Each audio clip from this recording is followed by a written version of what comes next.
And with the presidential election now behind us, it is time to focus on unity to move the country forward. That is the message both candidates have delivered.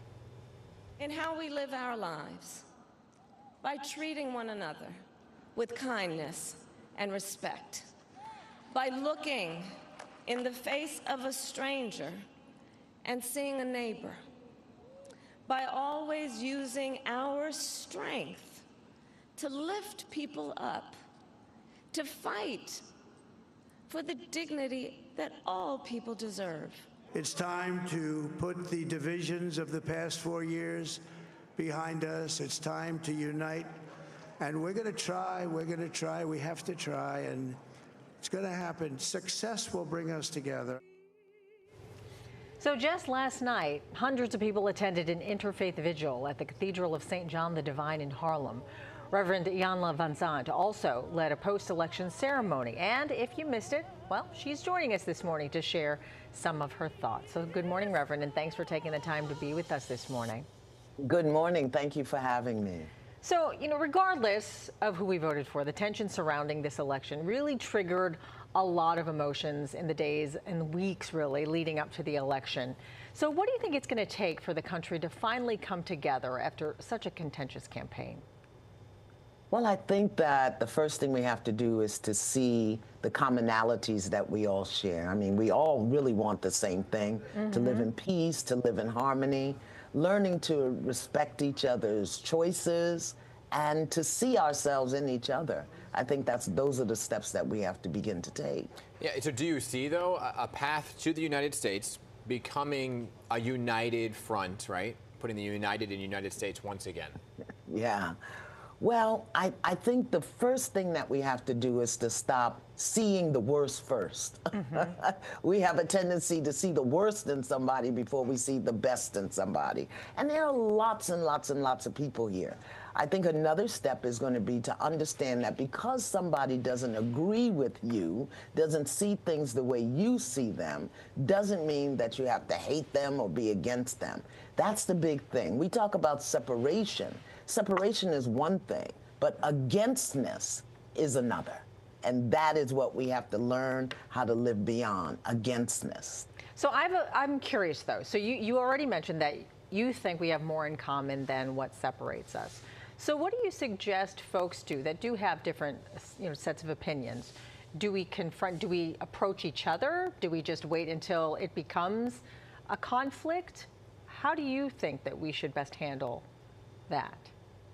Well, I think that every time we are face to face with one another, we have an opportunity to have a conversation. Okay.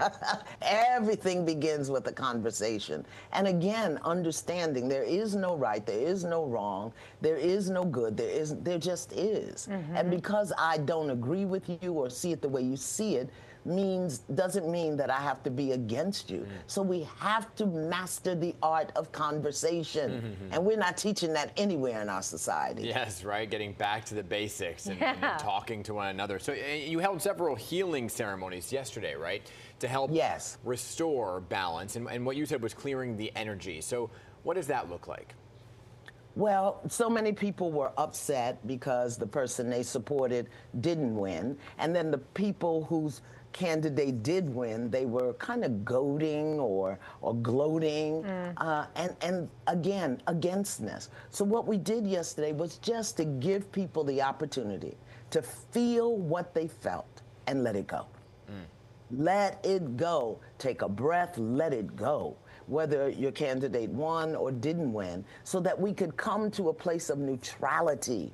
Neutrality, respecting each other's choices, respecting each other's perspectives, but we can't do that when there are toxic emotions. When there's anger, upset, defeat, frustration, we can't do that. And then as humans, what we do is, I make you responsible for how I feel. No.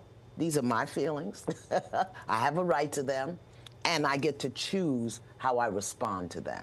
So what we did yesterday was just helping people feel their feelings, give them the right to do that, permission to do that, and then let them go so we have a neutral playing field.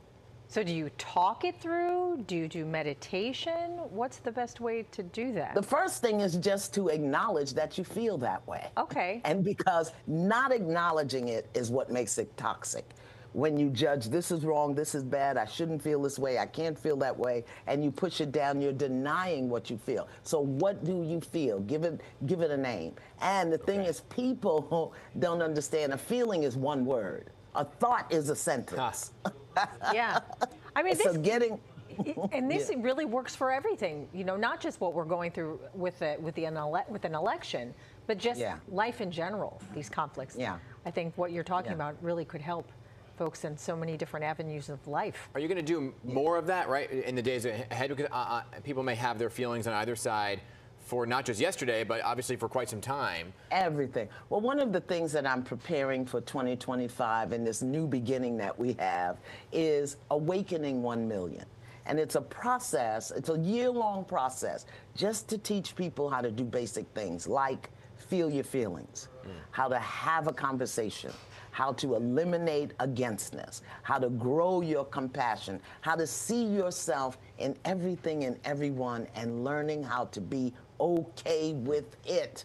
Awakening 1 million people to the process of doing those simple things that bring us together at our humanity and not at our differences. Love that. Reverend Jan Van Zandt, thank you so much for taking the time with us this morning. Thank you for having me. Have a great day. So wonderful chatting with you. You too. I could listen to her voice all I know, day. right? She's Good stuff. so calming. I know.